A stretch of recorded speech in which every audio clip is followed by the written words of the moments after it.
You got Jack Sweeney in a trade. Bullets don't usually do a lot of trades, but you finally got Jack Sweeney. When this player tried out his freshman season, to me, he looked like a bullet. It's just that the Celtics drafted him before you could get your hands on him. Yeah, that's the problem. We wanted him in the draft.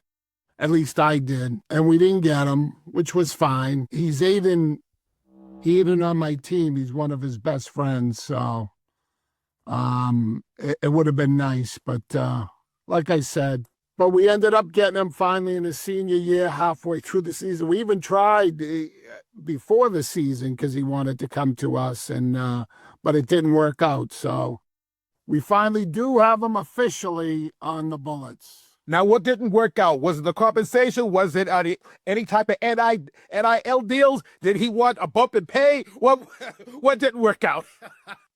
I think the coaches of the Celtics started sweating fast and furious. And what happened was really, I think, originally when they were trying to work it out, they didn't know his younger brother, Jack's younger brother, was coming up. And I had a little inside information. I knew he was coming up.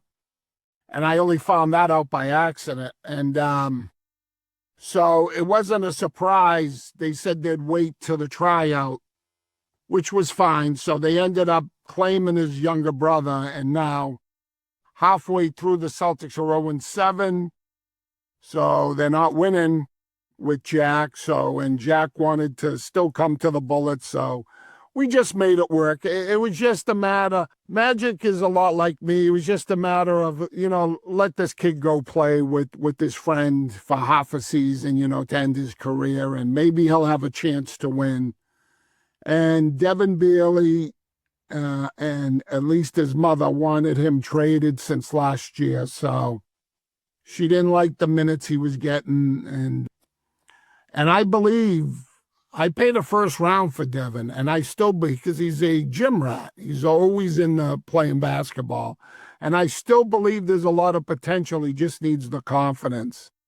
And I think he might be able to get that. He'll get a lot more playing time this season with the Celtics because they got nothing to lose. They're 0-7. And I think next year, with their the right draft picks, I think they'll be very good. And he'll be a good third, fourth option. And he's not, to me, I don't think he's a number one option, but he'll be 3, 4. And they get another year with him. And I really believe he'll be a good option for them. He'll be a good player for them. Now, Coach, we talk about your slow start this season, starting 0-3, but you've been playing good basketball the next several games.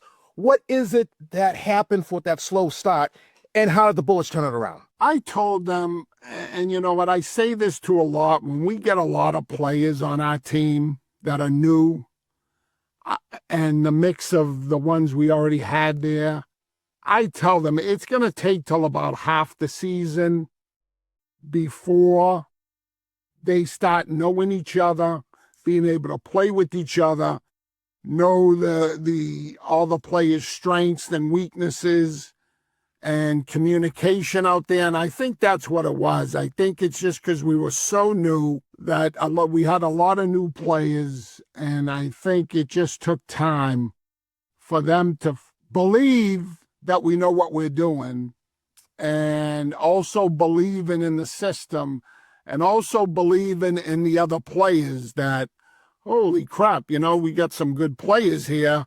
Let's trust them. Let's trust the system. Let's trust what we're believing in it. Still, the turnovers are way too low, a lot higher than I'd like to. We had 36 turnovers the other day. That's just too many in a game. Just barely lost. So that's a good sign that we are getting